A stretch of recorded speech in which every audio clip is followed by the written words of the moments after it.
Kindly, kindly turn on your videos. Yeah, thank you. Thank you, Jebinisha.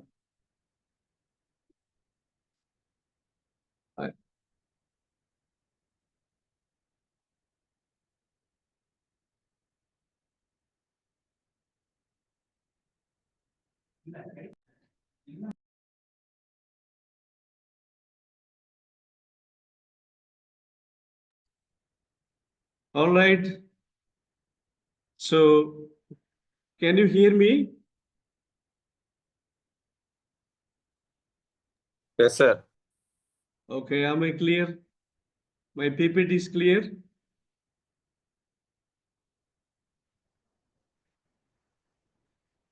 Is my PPT clear?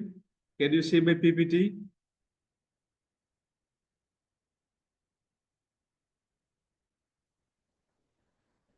Mohan? Yes. Yes, sir. It's PPT clear, clear? sir. Clear, sir. Clear, sir. So can I Clearer. proceed? Yes, sir. Okay, fine. Thank you. Thank you. Yeah. Thank you, sir. Okay. Thank you so much, sir. Thank you. Yes, you can take some screenshots if you want. Okay.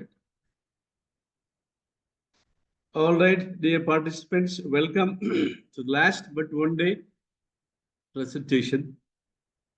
Well, for the past 18 days, we had online classes.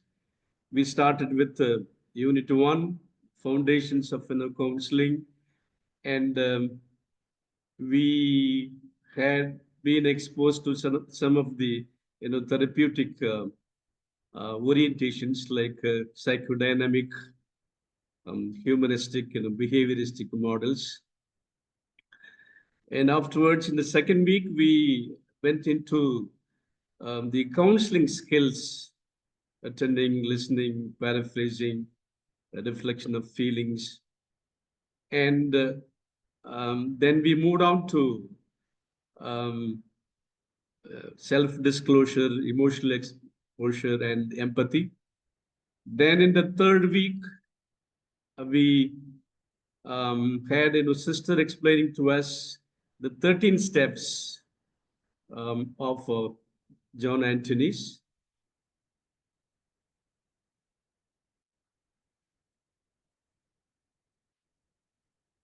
Okay. So for the last 3 days, um, we saw some of the psychiatric issues that are faced by ordinary people from a psychiatrist point of view and from a clinical psychologist point of view. Now we have come a long way, and today we are on the penultimate day. So I thought, what can you take home?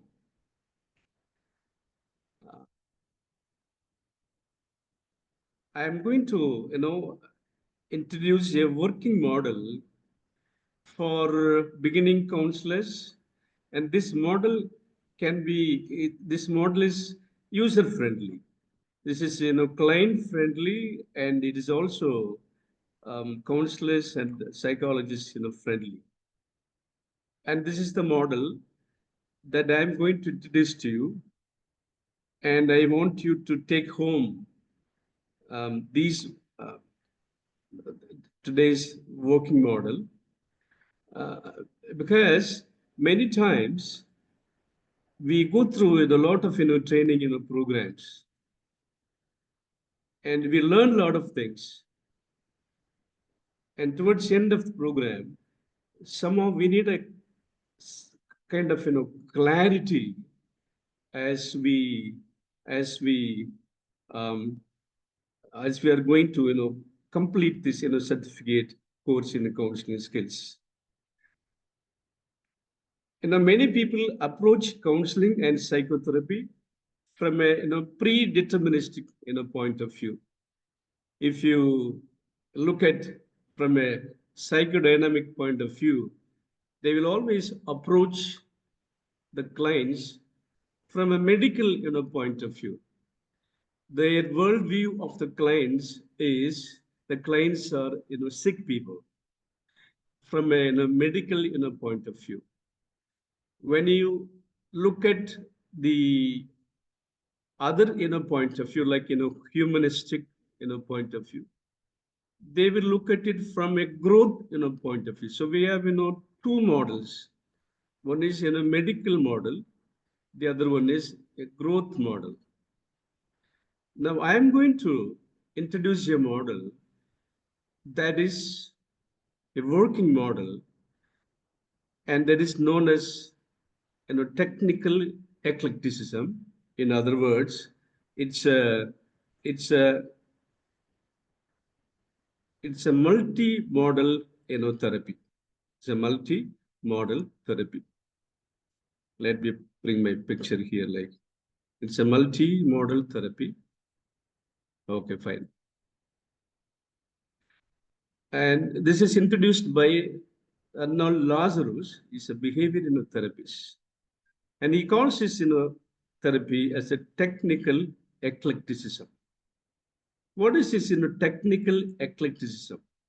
Eclecticism is nothing but bringing X out of integration. And we have learned lots of techniques from day number 1 until yesterday. Mr. Randeep Rajkumar was talking about so many techniques. Like, now, when you approach from a particular theoretical point of view, we have to use some of the techniques. Like, for example, a psychodynamic theorist will approach a client only from a particular techniques. Earlerian therapists will approach a particular client to resolve their conflict situations from a particular Earlerian point of view. Humanism, which does not have any many techniques, but even then they will approach it from a humanistic point of view. So what Arnold Lazarus says is that we are all evolving.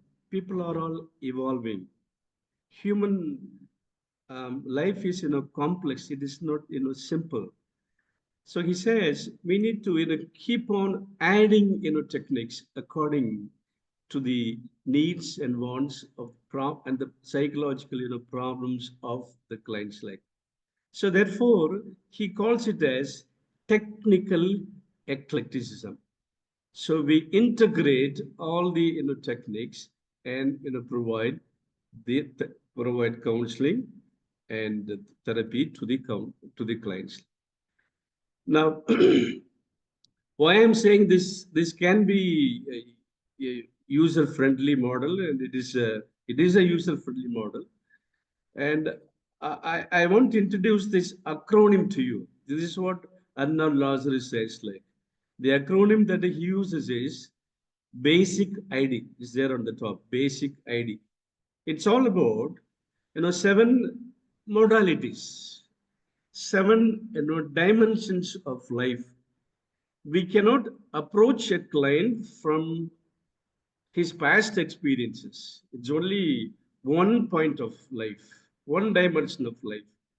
And we cannot approach client only from a behavioral perspective. And we cannot approach a client from an emotional perspective, or from a cognitive perspective, or from a systems perspective. Like, so he says, people have many dimensions. People have many modalities. So therefore, he calls it as a basic idea. He calls these modalities as basic ID.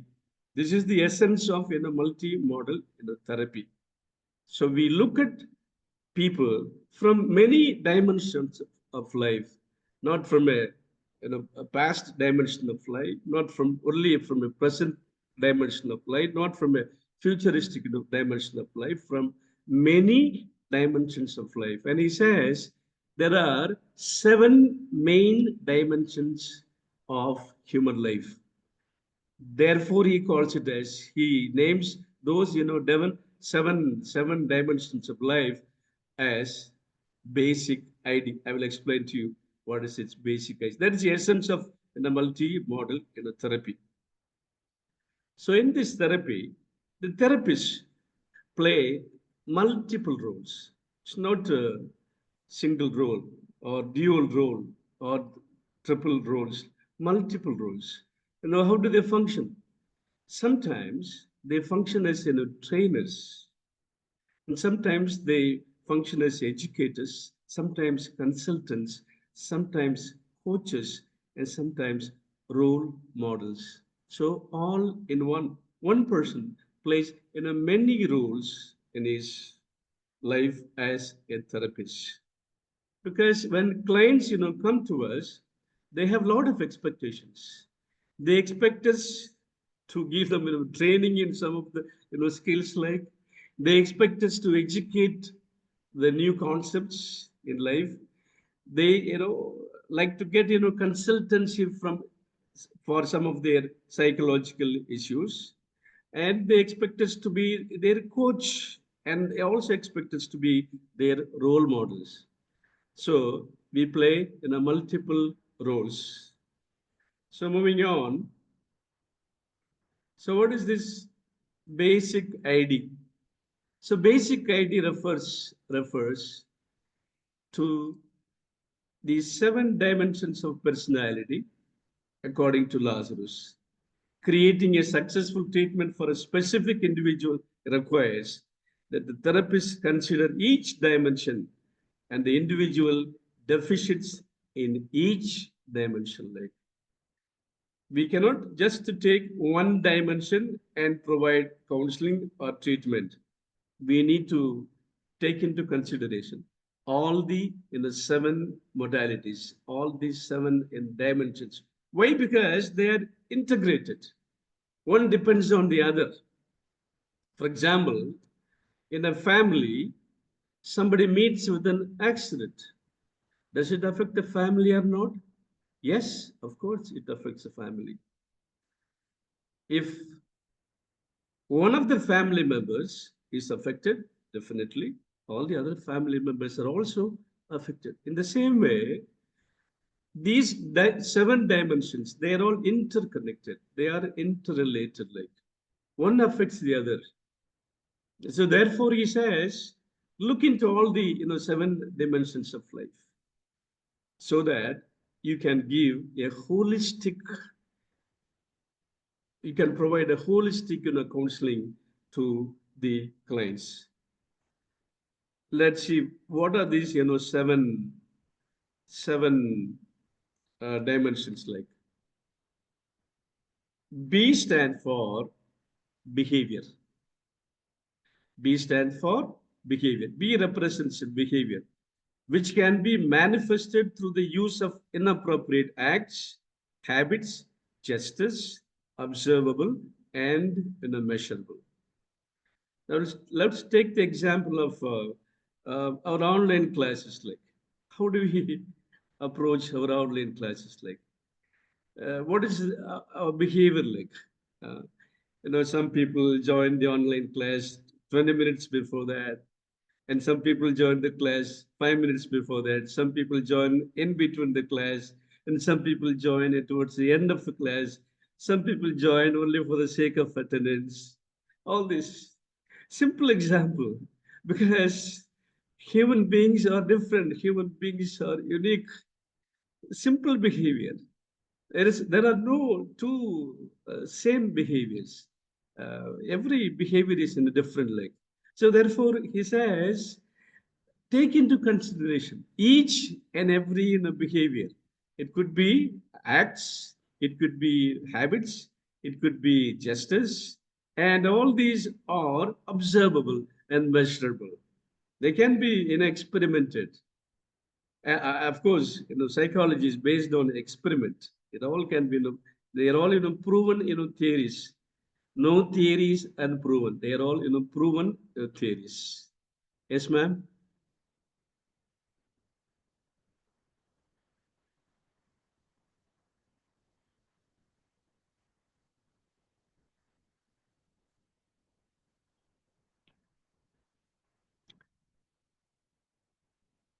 Kindly hold on. Am I clear to you? Okay, fine, fine. Kindly hold on.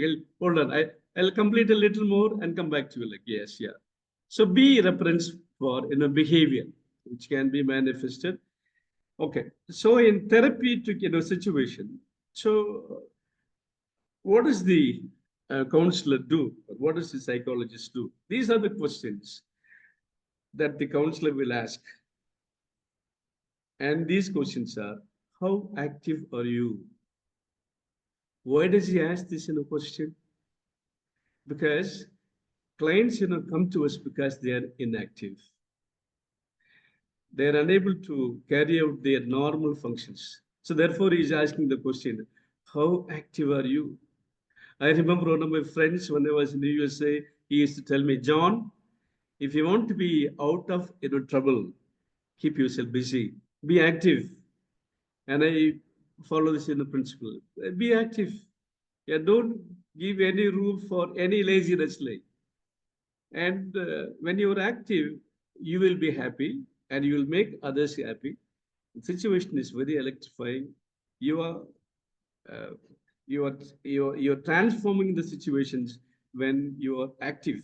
It's not only in the workplaces, be even at home. How active are we?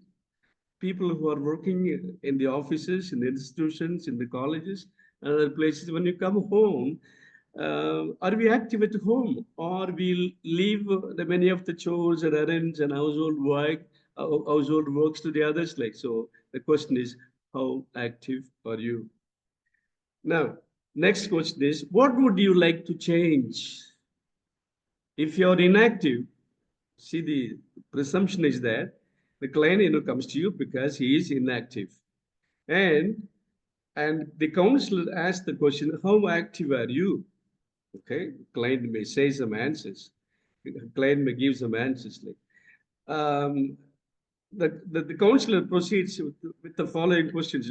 How would you like to change? After all, the counselor comes to you, the client comes to you because he wants to experience change in his life.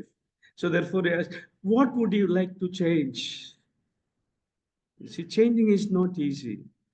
One of the hardest things in life is to change. Students, they don't like to change their places in the classrooms. They don't like to change their friends. They don't like to sit with others. Some students, they always sit at the back. You tell them many times that they don't come to their friend benches. Why? They don't like to change. So change is not easy. We say that change, but usually people don't change. It's nice to hear all these questions, but the problem is people cannot easily change. So the third question that would follow is that now somewhere you have to start. If you want to really experience change in your life, somewhere you have to start. So the other question is, what would you like to start? What would you like to start? For example, a client comes to you and tells you, sir, I keep on postponing things. I am a procrastinator. I keep on postponing the things. So what will you tell? Well, what would you like to start, and when will you like to start, and how will you like to start? The problem is starting trouble. So therefore the counselor asked him, what would you like to start? Okay. And another question that the counselor can ask is, what would you like to stop? Okay, if you want to start something new, then you have to stop something old. So what would you like to stop, and what would you like to start? So it's all about actions. What is behavior? Actions, the things that we do. The doctor says, well, you're a diabetic, so be careful about your diet. And, well, it's not easy to change. Actions, habits, justice, they cannot be easily changed. Okay, so B represents behavior. So moving on to A. A stands for affect. So B stands for behavior. A stands for affect. Affect. So A stands for affect, which can be seen as the level of emotions, moods, and strong feelings and one experience. We have already seen that. What is this? Okay. Now, the questions the counselor can ask is that what makes you laugh and what makes you cry and what makes you sad, mad, glad, and scared. So we have already covered, two dimensions of basic ID. B stand for, behavior, and A stand for affect. So the questions that the counselor can ask is that what makes you laugh, what makes you, cry, and what makes you sad, mad, glad, and scared.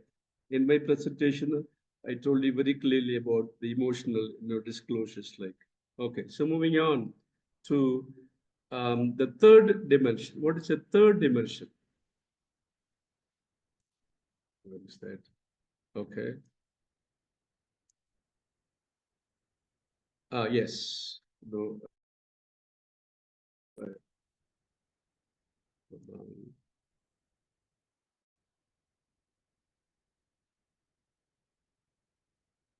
Okay, come on. Yes, affect, okay. Affect, we have finished.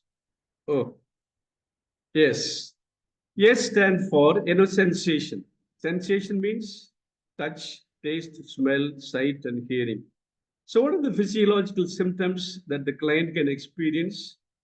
Physiological symptoms such as pain, tension, sweat, nausea, quick heartbeat, palpitations, nervousness, and so on and so forth. Like, so what are the questions that the counselor can ask? Like, the questions that he can ask is, do you suffer from unpleasant sensations?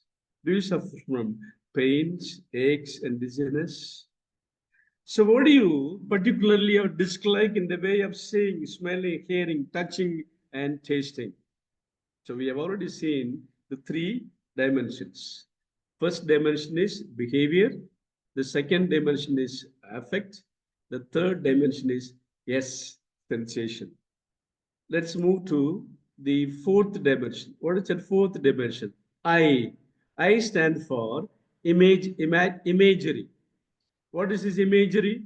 Which is the existence of cognitive images or mental, pictures, like pictures, memories, dreams, and fantasies. So, what are the questions that the counselor should ask? What are some bothersome dreams and vivid memories? How do you view your body? How would you how would you like to view your dreams, memories, and fantasies? So this I stand for imagery. B stand for behavior. A stand for affect. S stand for sensation. Sensation we mean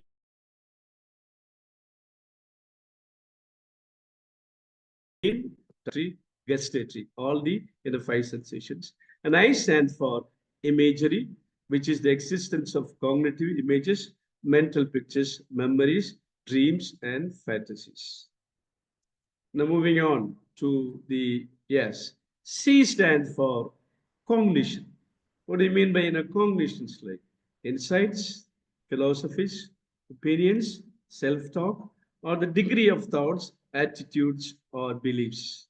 So what are the questions that a counselor can ask the clients like, how do you meet your intellectual needs? And how do your thoughts affect your emotions?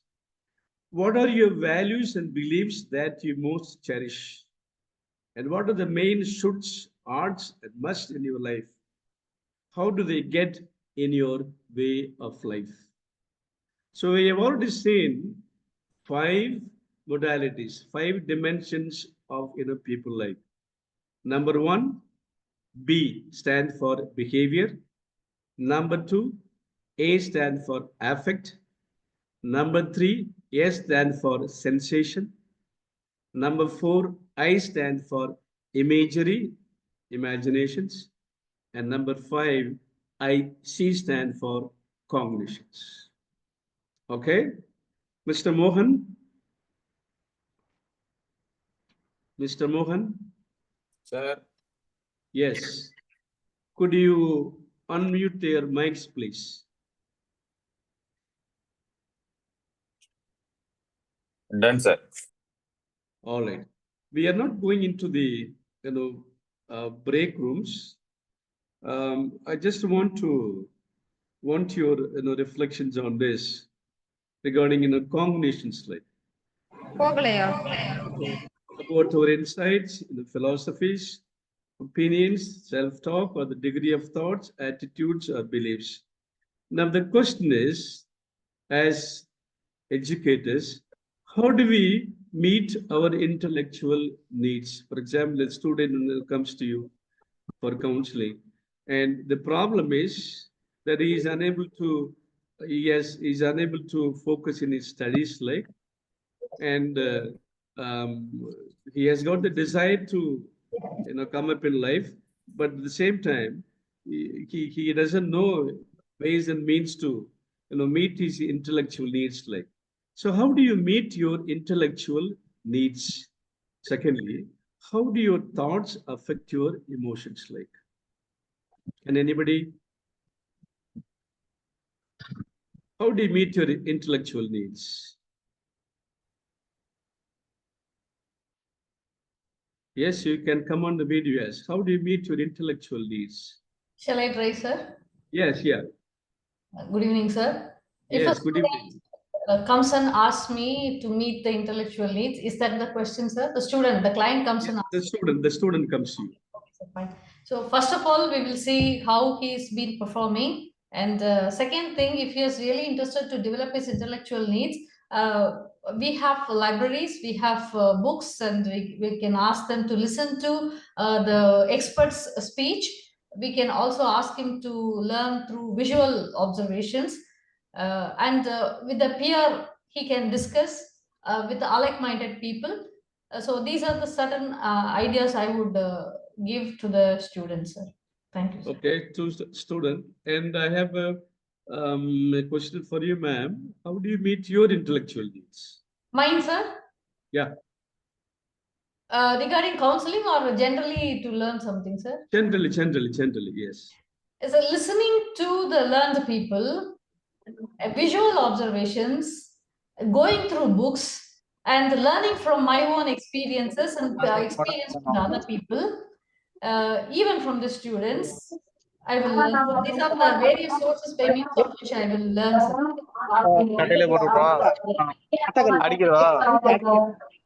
அடிக்கிட்டு மண்ணுங்கிட்டு உள்ள வராம அடிக்கி விட்டோம்னா நாங்க நேரத்துக்கு ஒரு 5 வெள்ளை தூக்கி அடிக்கிட்டோம்னாக்க மண்ணுங்கிட்டு வராது. அந்த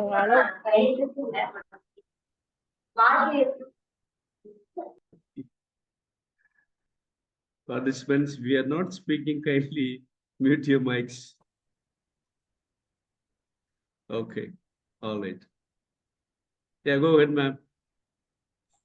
So my learning is through various sources, learning from my own experiences, going to libraries, and we have TED Talk onwards, so many different things, very good platforms through YouTubes and other things, visual learning videos, so many educative videos. Those things are the learning sources for me. Okay, all right, fine. Now I have already presented you the 5 dimensions of life, 5 modalities of Who is the gentleman?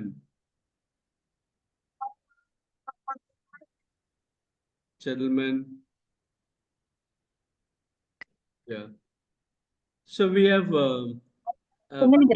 stand for behavior, A stand for affect, S stand for sensation, and I stand for imagery, and C stand for cognition. Where do you think?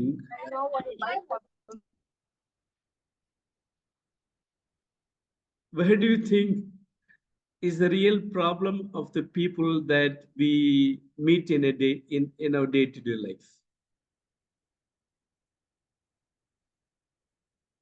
Anybody can answer? Can you please repeat the question, sir? Yes, the question is, we have already seen the 5 modalities. So Arnold Lazarus talks about 7 modalities. So all these 7 modalities, in one or the other way, they are all interconnected. Like, if there is a problem in one modality, the other modalities are also affected. Like, now I have already presented you the 5 modalities: behavior, affect, sensation, imagination, and cognition. Can you identify among these, five modalities, people have, in which modality, people usually have, problems like? Sir, can I try? Yes, yeah, you can. Who is it? Sir, I think it's this is Sony. Yeah, where are you? Yes, where are you from? I'm from Andhra. Yeah, okay, yeah, Okay. So I think this is cognition, sir, yeah, because everything starts with beliefs, attitudes, thoughts, opinions about people. So that's what shapes our behavior towards our own behavior towards others, our actions, our imaginary. I, I think this is cognition, sir, which will affect all others and the root cause of everything. okay. So you say that cognition is the root cause of everything. I think Yes, sir. Hello. you're talking from psychological perspective, from a psychologist perspective, right? Sir, Yeah. here, Pulu Satyanandra, Yes. so what I feel, it's a totally Yeah. with the behavior, we can understand all other things. Okay. First is a day-to-day life. If we see the one's behavior, one person's behavior, we can understand all other things gradually, what I feel. Okay. So when when your mind forgets, the body reminds you. So from the behavior, we can understand the other aspects of like sensation or affect or imagination, the cognition, like. So what I want to tell you is that both of you are correct. Both of you are correct. Like, it's so difficult to differentiate which affects the other. Like, this is what he is trying to say, that one affects the other. So this is the story.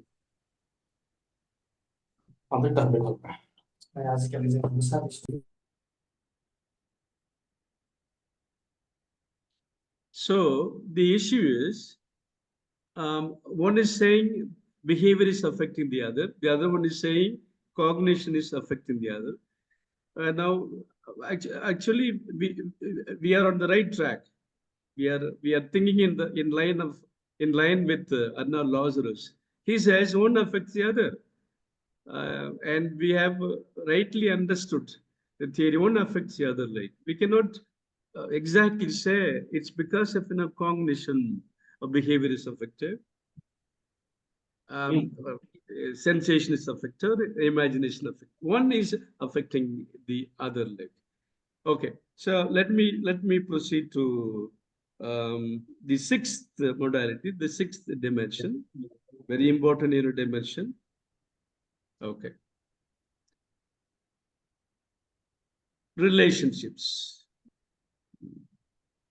So I stand for interpersonal relationships. B stands for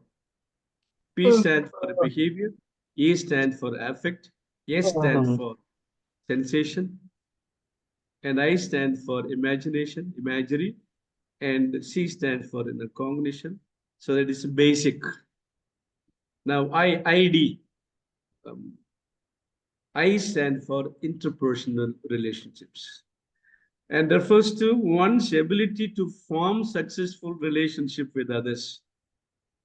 So to have successful relationships, relationships are based on social skills and supportive systems. Like, so all that we have been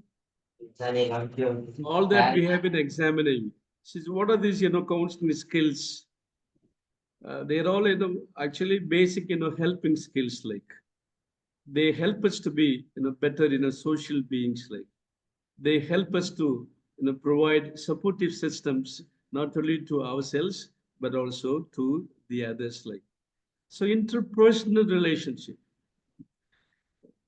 is one of the key dimensions, but it is not the only dimension. This is one of the modalities. This is one of the dimensions. Like, though many of the psychologists would say that most of the psychological issues emerge from interpersonal relationship, interpersonal living. But according to Arnold Lazarus, this is only one of the dimensions, one of the modalities. And it has got a link with all the other modalities. Definitely, when our interpersonal relationship is strained, it affects everything. It affects everything. It affects our, our behavior. It affects our affect.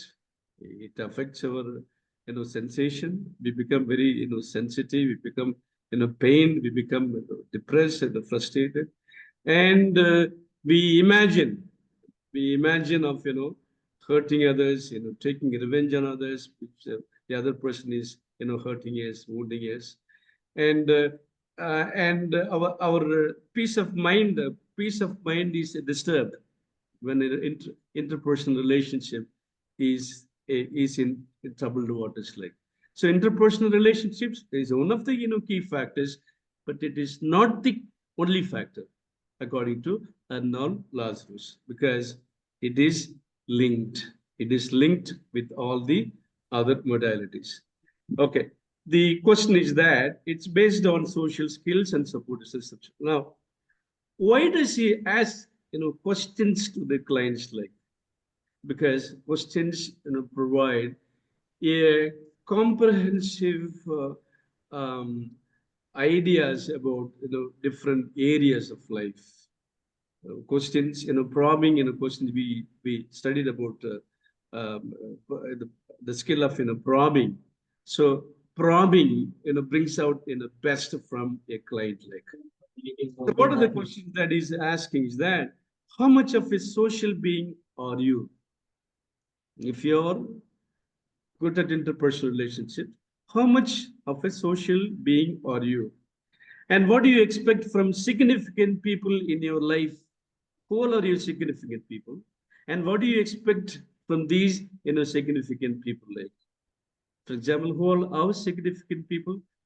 For a child, it's a primary caregivers, mother, father, siblings, grandparents, and the joint family, nuclear and joint family life. And what about for the teachers? Who all are they the significant people in our life?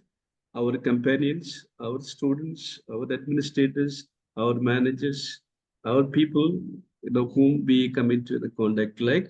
So they are our significant people for adults, and for students, it's the teachers, their companions, their peer groups, and so on and so forth. Like, so in every stage of life, there are some significant people in our life. Like, okay.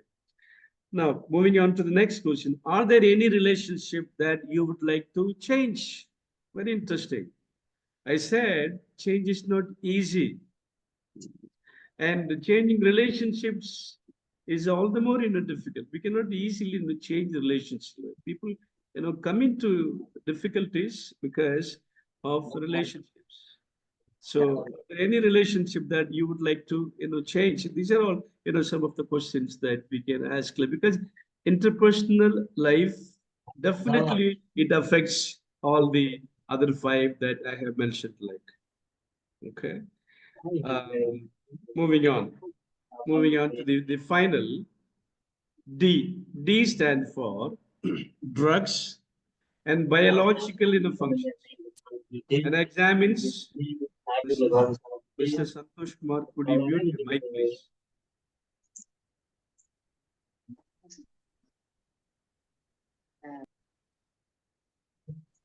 Participants, please. Mr. Mohan, kindly mute your mics.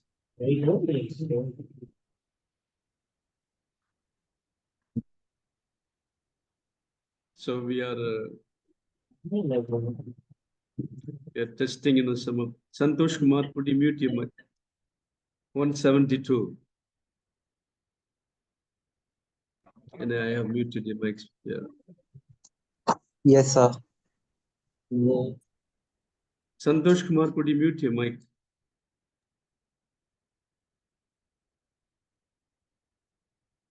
All right. So we are talking about behaviors. So people are demonstrating some of the unwanted behaviors in online classes. Well, we move forward. D stand for drugs and biological functions, like, and examines the individual's physical health, nutritional habits, prescribed drug use, and other lifestyle, choices. Now, what is this actually D? It's our dependent tendency. See, total dependence is bad. Total independence is equally bad. And what is healthy is that interdependency. So total dependence on drugs or total dependence on a particular health habits or nutritional habits. Somehow it turned out to be bring out negative consequences in people life. Like, however, our physiology, our habits, our exercises, our lifestyle, with regard to our with regard to our biological development, it affects all the other 6 modalities that we have already seen. Like, for example, I have a stomach upset. I went out and I ate some food outside, and I have some food poisoning. So how does it affect all the other 6 modalities that we have seen? Okay, so definitely let's move backward. Let us move backward. Interpersonal living. Now, how does it affect interpersonal living? So I may blame my friends for taking me to that particular hotel.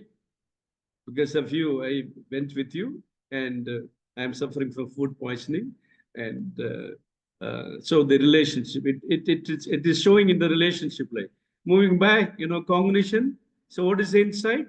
The insight is, don't go out, don't go and eat hotel food as often as you would like to eat. Like, that's the insight that you're getting. Like, all right.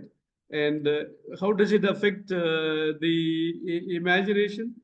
What is the imagination? What is the imagination of the food that that is coming to our mind, and you become allergic towards that particular food, particular hotel, and for particular atmosphere. So we become allergic towards that.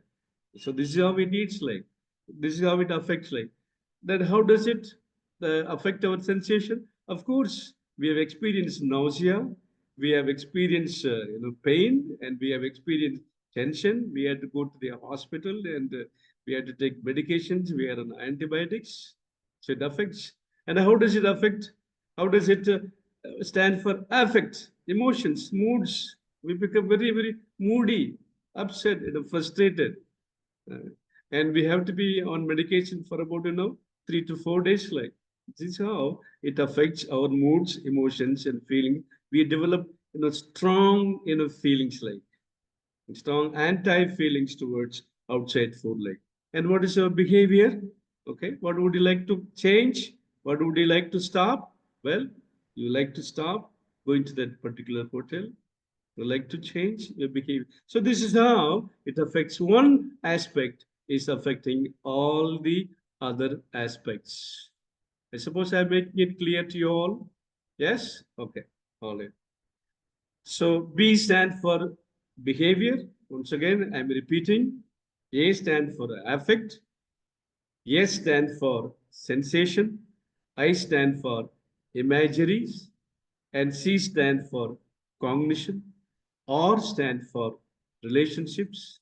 And D stand for drugs, biological functions, and so on and so forth. Like, okay. Now,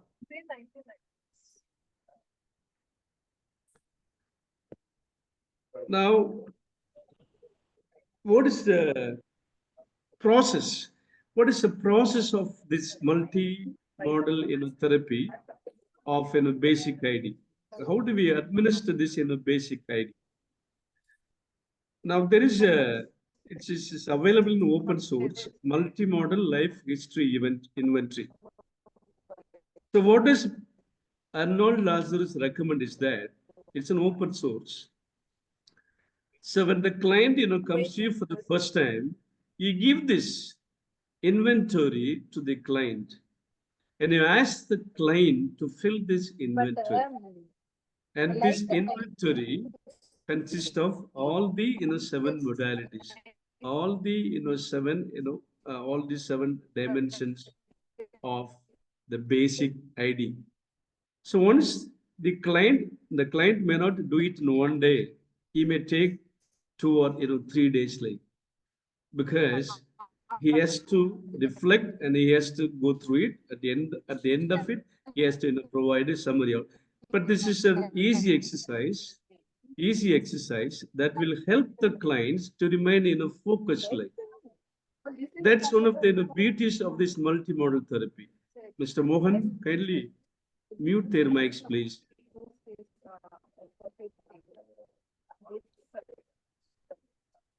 I cannot view who's talking there. Sir, sorry, any standardized questionnaire is there? Hello? Yes. Or any standardized questionnaire is there? Yes, yeah. So that's the multimodal life history inventory. This is a standardized questionnaire that is format. I would like to know the format is. It's available in the open source multimodal life history. Okay. Yeah. Right. Because what happens when you follow this process, you keep the clients very, very active, like, because the client comes to you with a lot of issues, not only one issue, but several issues. When you ask the client to do this inventory, he himself gets a kind of self-awareness. Hey, I seem to be having problem in the modality of imagination. I usually daydream, even during the class time. A daydream, dream of things that I cannot achieve in life. So he gets a kind of insight for himself when he goes through this. And this multimodal life history inventory, no, it doesn't go very deep into the clients and difficulties and the psychological issues. Like, it emphasizes the breadth of the difficulties, and it keeps the client focus.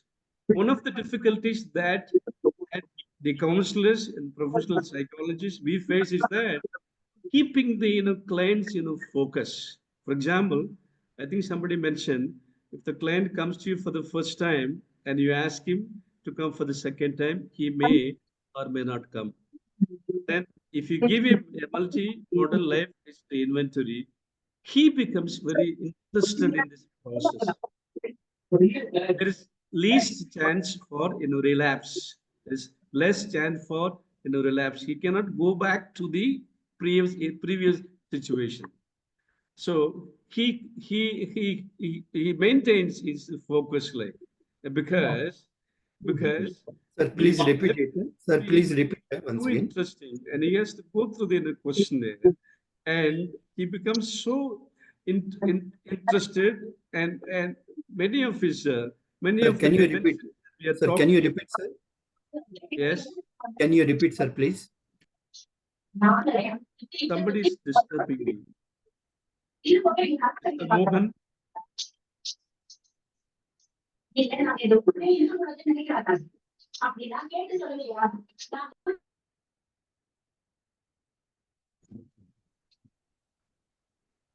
Okay. Sir, I have a question, sir. Yes, yeah.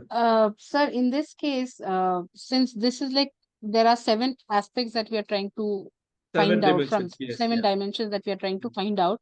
Yes. Is there a particular sequence in which these papers should be arranged? Because you asked a question, which is the The primary inventory itself is arranged in this sequence, basic ID. in this sequence only. So that means this the B sequence comes first and A comes, because you asked a question which is the most important and which kind of affects the others. So somebody Yeah. started with cognition. So I was just thinking whether cognition should come first or the B should come first. That is how. No, the B should come first.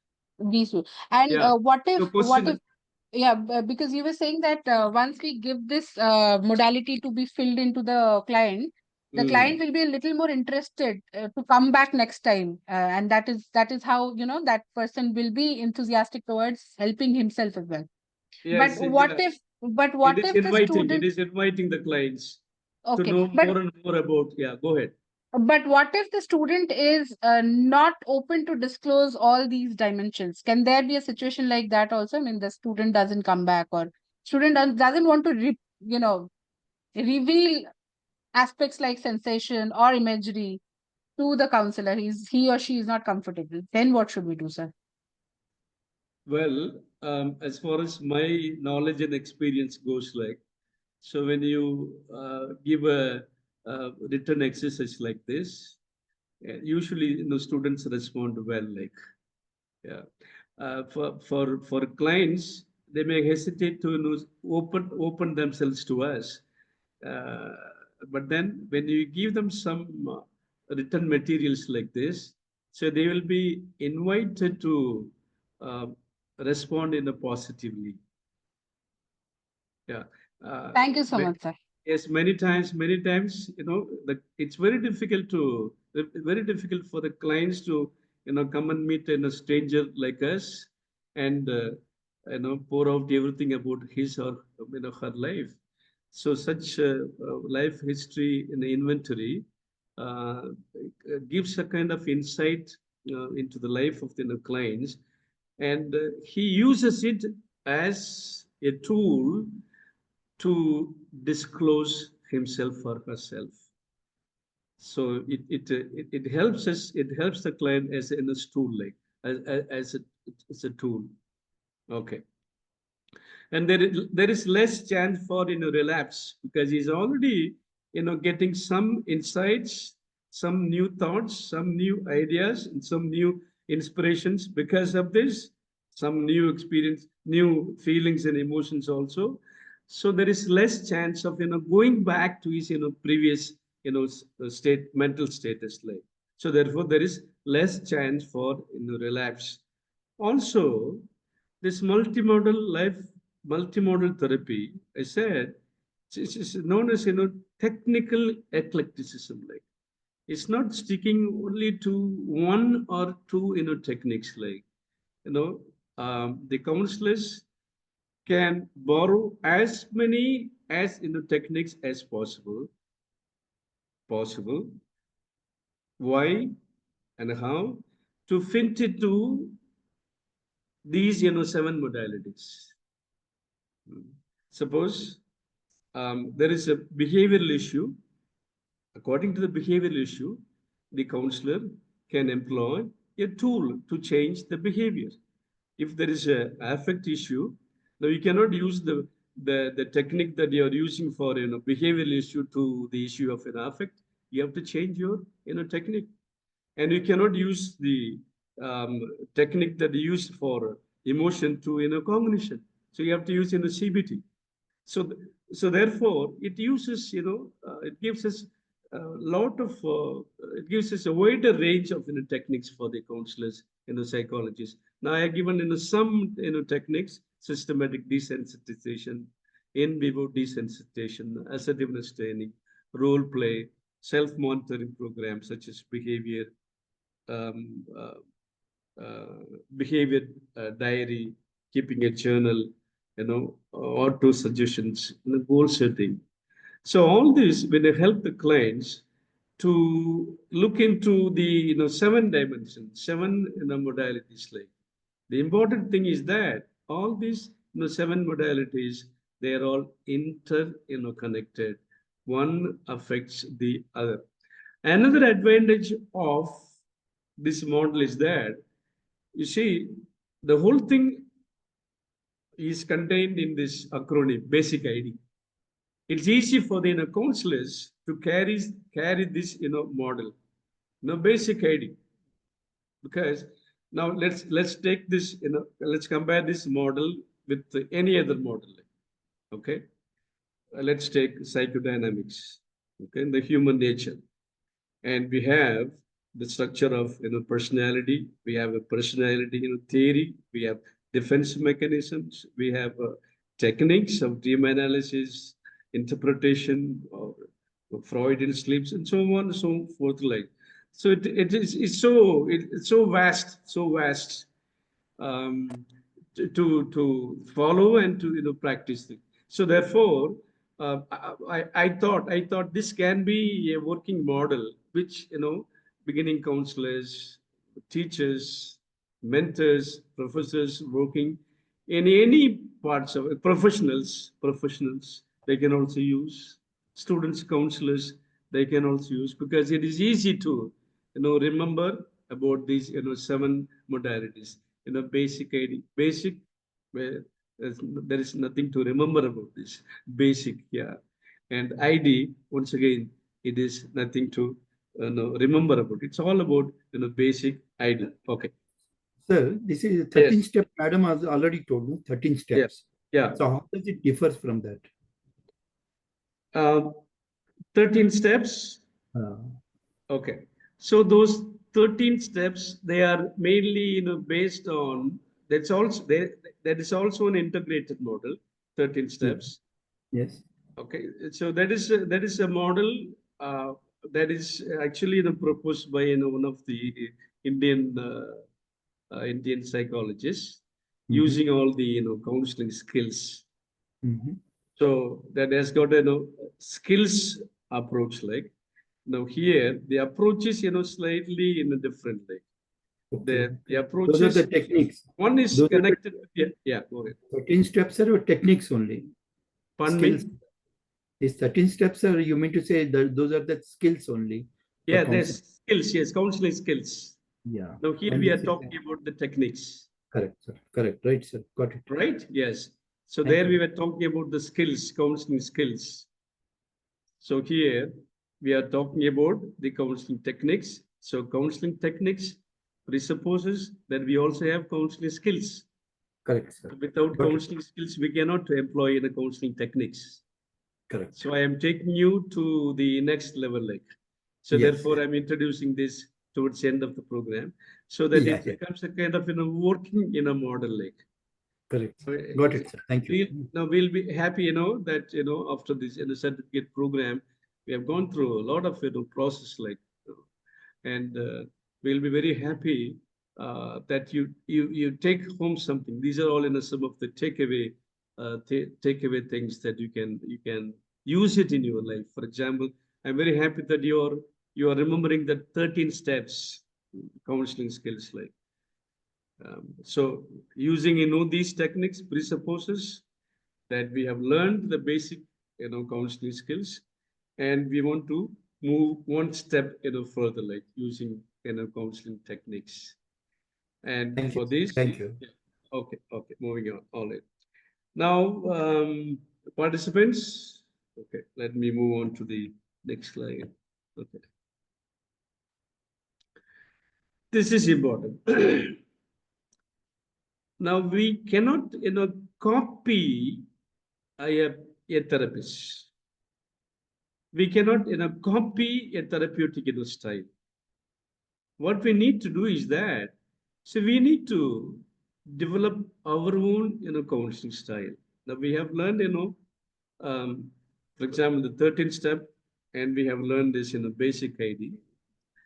And we are also aware of the other counseling styles that are available. Like, every style is based on theoretical orientation. We cannot do away with theoretical orientations. But then, after having the knowledge of all this theoretical orientation, of all these techniques, we need to develop our own style. Like, now, how do we develop our own style? So in order to work out our own style, we need to know our interpersonal style and our interpersonal living. For example, if you are a teacher, if you are a professor, if you are in a professional line, and if you are good at communication skills, if you are good at social skills, definitely your style can be somewhere directive styles, like. On the other hand, suppose if you are working in a place where it's enough to just to attend to the clients, listen to the clients. That will give them a lot of emotional catharsis, relief to them. Then you have to switch on to like existentialism or humanistic styles. Like, so it all depends. It all depends. So we have thrown up a lot of styles to you. So what is your style? You have to develop. We have to develop our own style, like our own style depends on our own interpersonal skills. And another important point that I want to tell you is that, so this is a helping profession. Like we cannot stop with we do it nicely for 1 month or 1 year, 2 years or 3 years. No, every day we need to be passionate about this profession. Like, and this passion will make us thorough professionals. One of the saddest parts of our professional life is that people don't update their professional life. They are satisfied with what they are. No, minor protesting,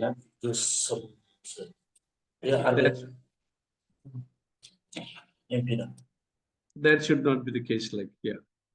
Another important thing is that the self-care, we need to care for ourselves. The self-care mirrors the care that we provide for others. Like, so in our professional life, we need to care for ourselves. If only we care for ourselves, we will have the stamina, energy to care for the others. Then the psychological wellness is the result of our conscious commitment to a way of life that leads to zest, peace, vitality, and harmony. As professional counselors, we are all the time asked consciously to commit ourselves to establish zest, peace, vitality, and harmony. Sir, your slides are not complete. Last sentences you're using, no, it is not properly coming. Okay. 3-4 slides are like that. And harmony, yes. Yeah. I will share the slide with you. I will share the slide. Right. No, thank you. I can share my slide. No problem. Yeah. Thank you, sir. Okay. All right. So these are all some of the readings that you can the wellness readings. Like, what are these readings? All beautiful readings. Leaving it at the office, a guide to psychotherapies and self-care. Empathy fatigue, healing the mind, body, and spirit of professional counselors.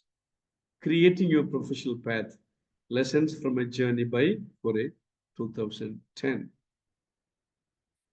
Okay, now I stop sharing. Okay. Excellent, sir, excellent. Yes, so you can post if you have some questions, you can ask me. Yeah. So what is important is that in this model, in summary, we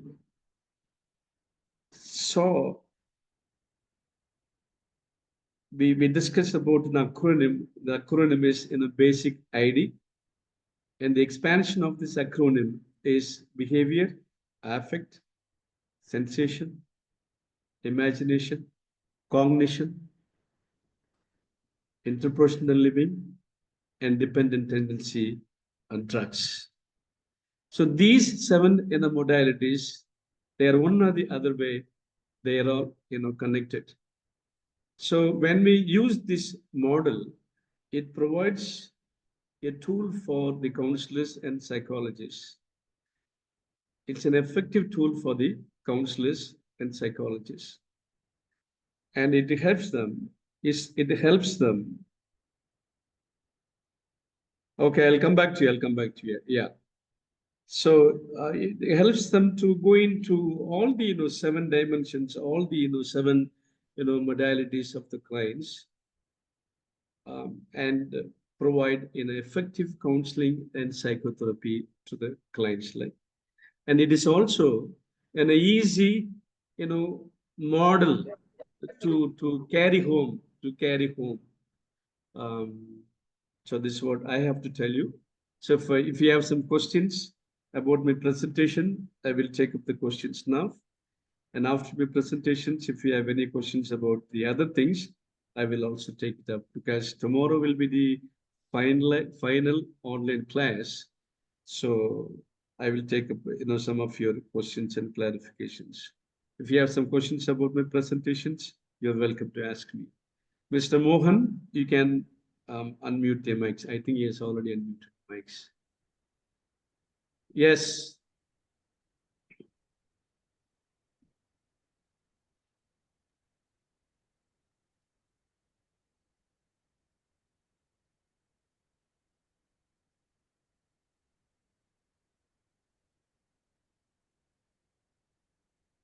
So for the examination, any model questions type, anything is there, just to see how the things are. Model questions. Yes. No, of course, it's a very clear. Out of this syllabus only it will come. So many things are covered within a 1 month period. Every day, new thing. How serious we are, sir? Yes, sir. No, I'm telling you, John Patel, sir. See how serious we are approaching the examination. Already we are thinking about a lot. How we are going to approach the exam. For example, I'll give you a model question. Yeah. Okay. Yeah. Yes, sir. That would be somewhat helpful. Yes, I'll give you a model question. Like, yes, okay. Thank you. Basic ID, the concept proposed. Others are speaking, I cannot even give you the model question. No, participants, I am giving you a model question. Please allow me. Total basic ID, this is there. Hello, bhaiya, band karo yaar.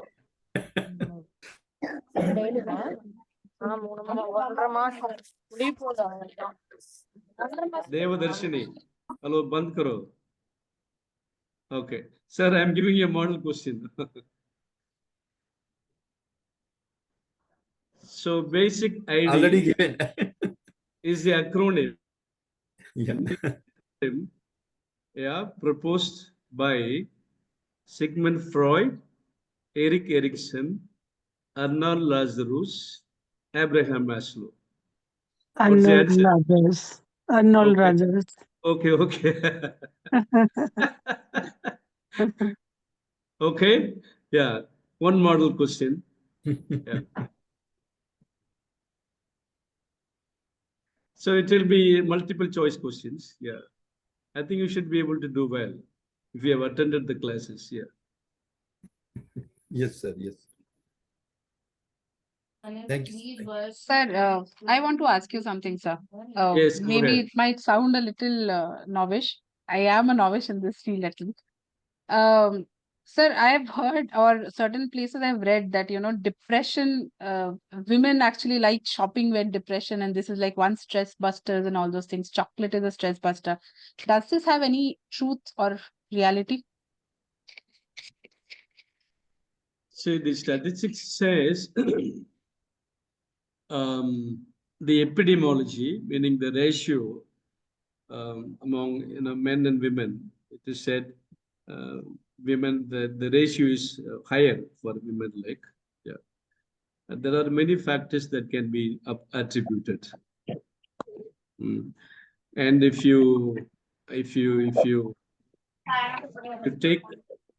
like to answer from the Arnold Lazarus perspective, depression. Okay. So among the 7 modalities, where do you think is the problem among the 7 modalities? Behavior, affect, sensation, imagination, cognition, interpersonal relationship, drugs. Interpersonal relationship, probably. Interpersonal relationship. Connected together Yeah. through parallel connection, such that they have a common positive factor.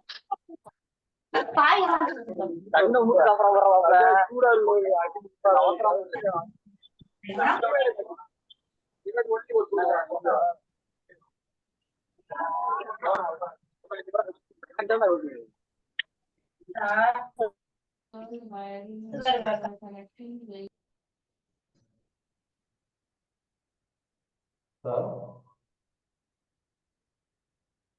Yes, yeah. Yeah, so good evening. Yes, ma'am. Samarpita Roy, yes. Interpersonal relationship. Yes, sir. Okay. So can we fix the problem only in interpersonal relationship? No, we will find the relationship with all the basic ID things. We will Yes, yeah, be kind yeah. of dealing into everything, but probably the what do we say? The starting point can be interpersonal Exactly. relationship. Right, right. Interpersonal relationship, like yes, yeah. So what can you do about it? We can try talking it out. We can try, kind of solving or resolving the issue, or kind of removing the So negative energies about it. as a counselor, as a therapist, now this is how we are expected to do like. Okay. Now, interpersonal relationship, we know what is the problem, where lies the problem, and I have given you the probing in a questions like. So if you go into the inventory, lifestyle inventory, there is a section for interpersonal relationship like. So you focus on that. If you focus on that, you will get a clear idea where is the problem lying, and you work on that problem. And you will also see, so that is related to all the other six. Like it is affecting the all the other six. It will be affecting. Hello, Madam Devadarshini. Devadarshini, ma'am, kindly put your.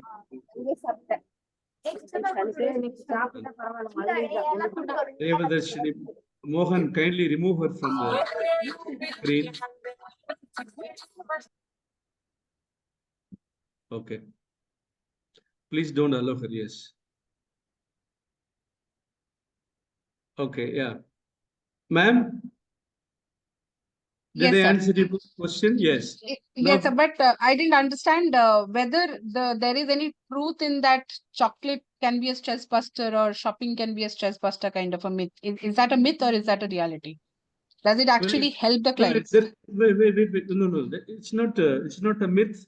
It's a reality. Like, so for a person, who feels suffocated inside, now when he goes out, for example, this is a technique called exposure technique, like exposure Okay. technique.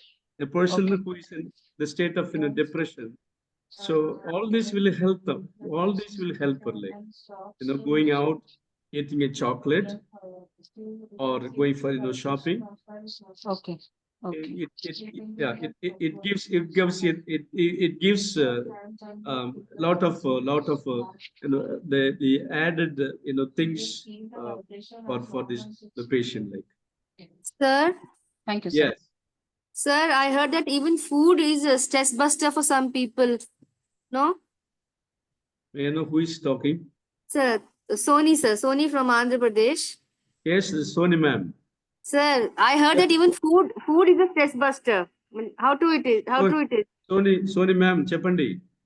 Kindly Ade, sir. come on the video. I like Sir, to see. Okay. I heard that even food is stress buster Not only for depressed patients. for Food is everyone. stress buster for everybody. Okay. Food is a nutrient. Now the thing is that now your granddaughter is peeping in the camera. No problem. Welcome. No, she's my daughter, not granddaughter. Yeah, your daughter, no problem. Yeah. So now let's fix your problem in the 7 modalities. This is what I want you to learn. 7 modalities. Food comes where? Food comes in which modality? Sensation. Yeah. The final one. Yes. Drugs. Dependent tendency, like. Right? Yeah. Dependent drugs.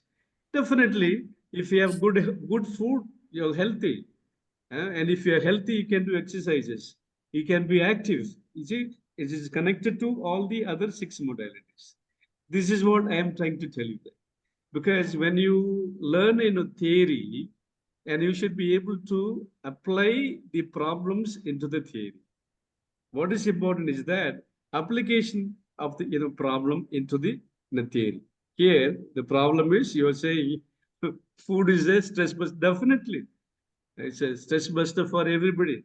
We, see, to work, to be active, we need food, right? To sleep, we don't need food. All right. To work, we need food. So active people, they work. Active people, to work, we need food. To sleep, we don't need food. Like, so you see how it is connected. We need food so that we work.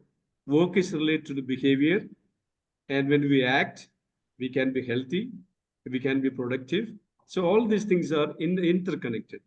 Okay. Yes. Thank you, sir. Yes. Yeah. Sir, Now, good if you evening. have any questions, yeah. Sir, good evening, sir. I'm Yes, Dr. good P. evening, ma'am. Bharati. Yes, ma'am. Kindly come on the video. I would like to see you. I will be seeing only for one more day. Kindly come on the video. Of course, I can see you. Yeah, Yes, and sir. the video is recorded. Yeah. All Okay. right. Yeah, go ahead. Sir, actually, confidentiality is main in counseling, but in all the circumstances, we cannot maintain this. So, what are the exceptions to confidentiality in counseling? So when exceptional things, damage to self, damage to public property, meaning violence to self, suicide, if a person is thinking of suicide, and if the person has got serious plans to carry out this plan of committing suicide.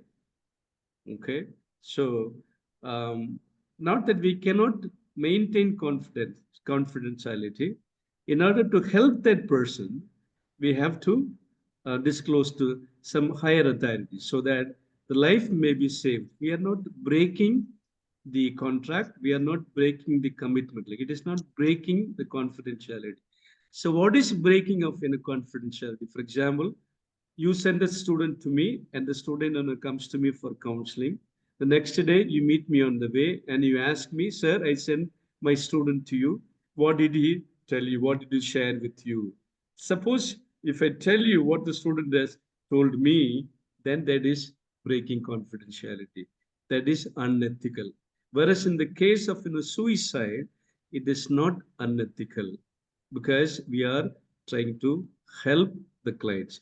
Also, the other instances, suppose if the person is trying to hurt others, the person is trying to, let's say, murder sibling or parent or anybody. If the client is planning to damage public properties, definitely we have to inform to the higher authorities so that everybody is saved. We are not breaking our confidentiality. It is an ethical behavior. So, what are the Okay. ethical limitations we are having in counseling, sir? Ethical Limitations. well, we don't have ethical limitations like that. See, we practice ethics according to, there are basic ethical practices in counseling. For example, I give you 5, like, okay, trust, not hurting the clients, confidentiality, equality, justice.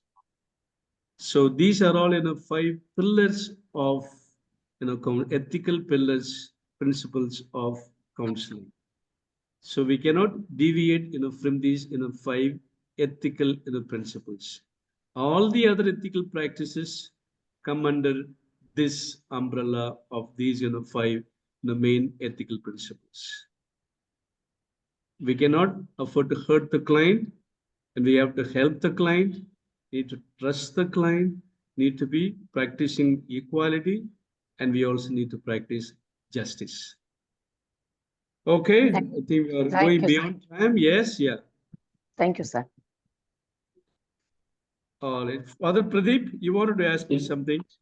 No, actually, I wanted to add to the points of Samarprita ma'am and Soni ma'am. So they said, I have heard, I have seen, I personally witnessed when I have stress, I go for a long walk. I will not know the direction. I will just go till I lose my stress. And then once I lose, I'll turn back. If I have any tea shop, I'll have a tea and come back. So, and more than that, all of us have a kind of a stress buster. Maybe that won't harm others, I feel like. But somehow the going for shopping or taking food, enormous food, and that is not healthy. Which is healthy, we can go for. If really help us to relieve our stress, we can go for. But otherwise, all these other taking so much of food, thinking that it would be a stress buster, would be healthy. And it aligns with the 7 modalities. So when you said, it was so clear when the physical, all the that affects the biological. All the biology and the physical habits that affects all the other modalities. So that is very informative. And out of the box, I need to ask a question for a clarification because I missed the class.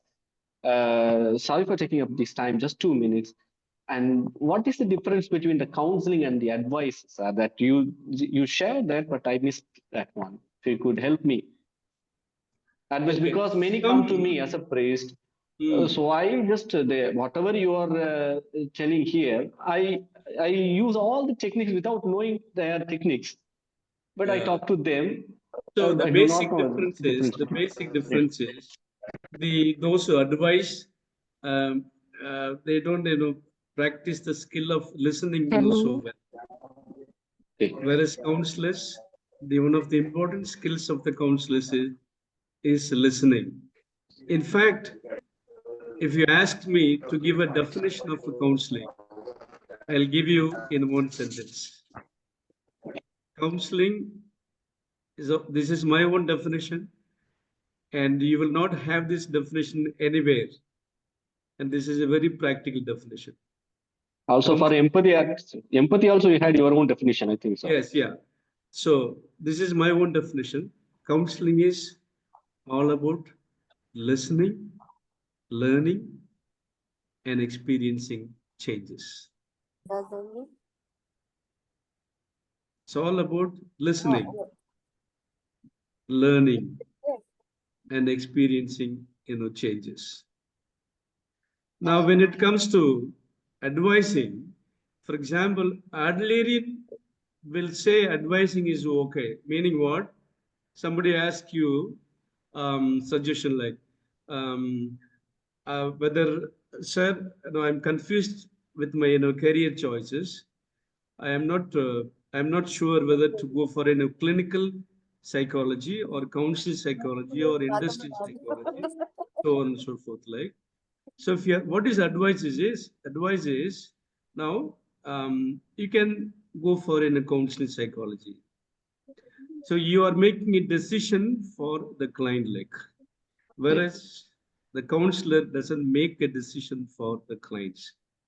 Okay. The counselor makes the client to take the decision. So this is the basic difference, like.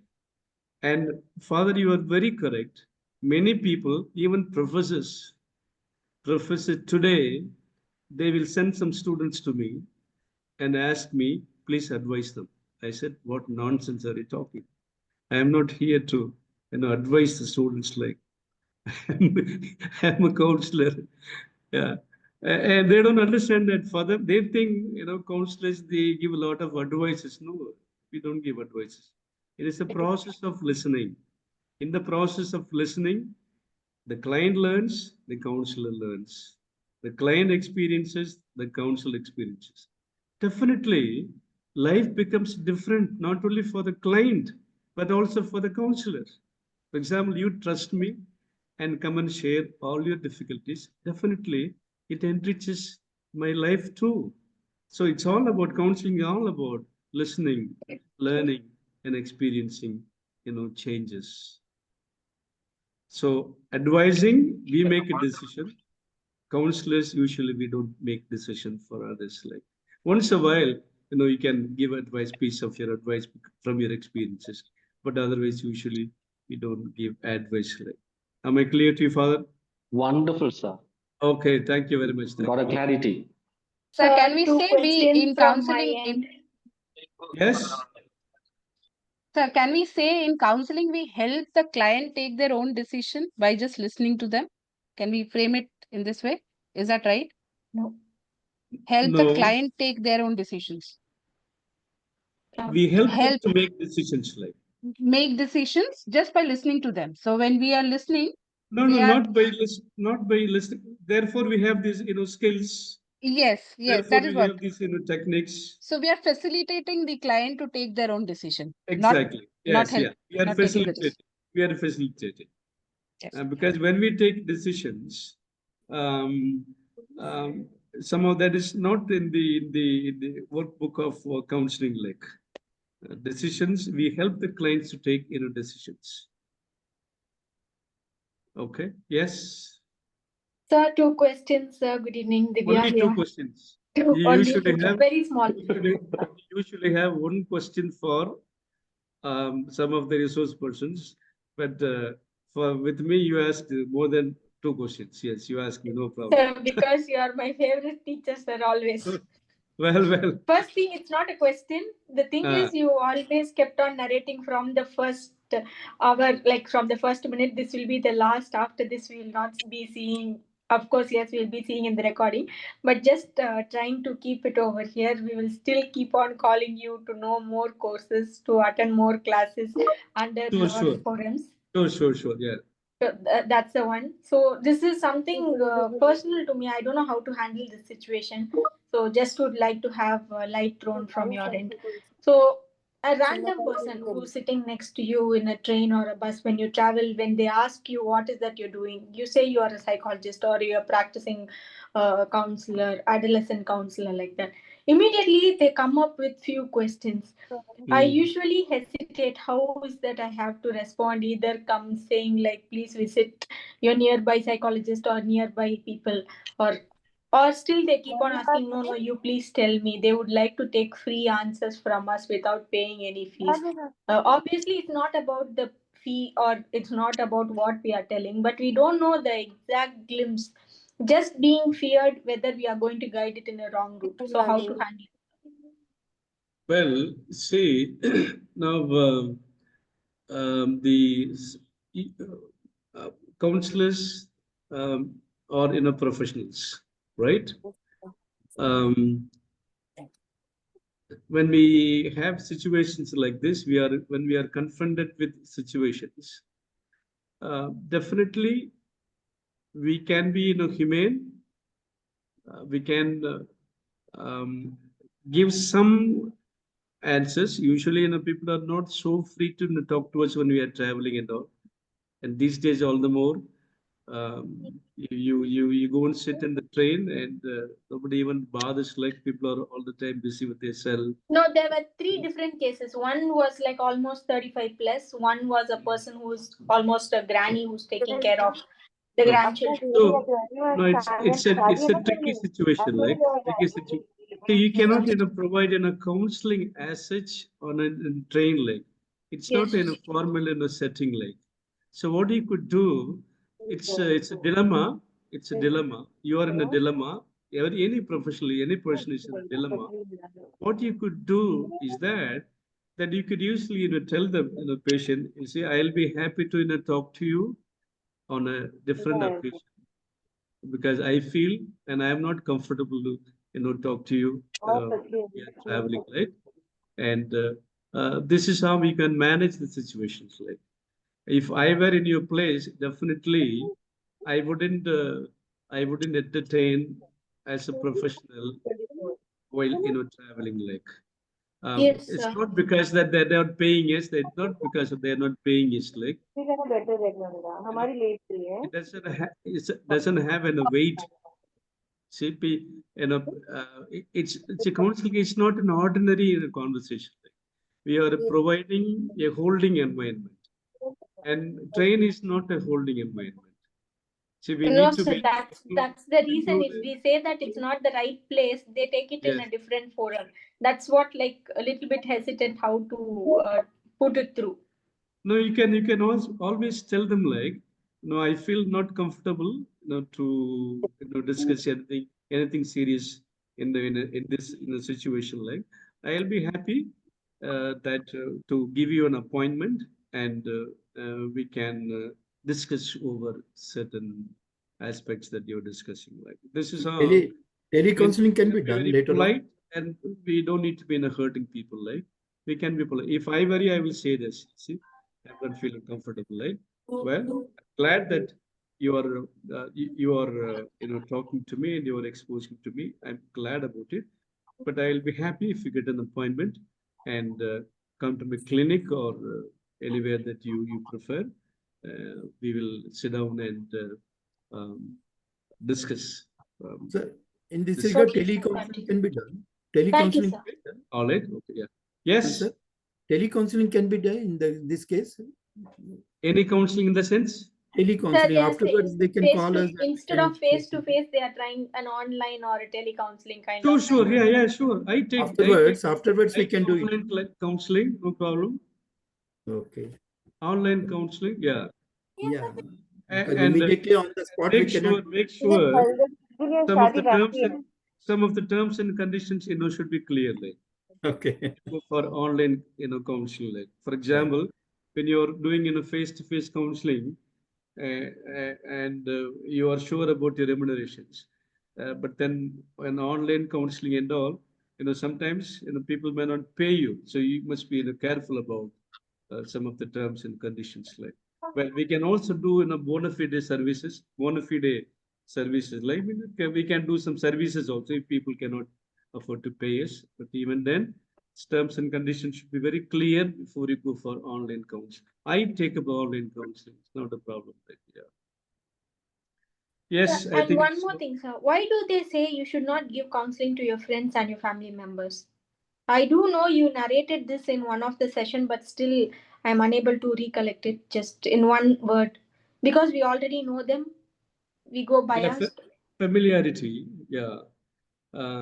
See, it's easy to disclose to you, stranger, like, though we pay, but then there will be a lot of resistance from known people. Like, it's not that they want to get help from you, but the very fact that you are associating in the close circle, they also know about your strength and limitations. Like, so okay, when you try to help them, at the back of their mind, they have their own baggages about the counselor.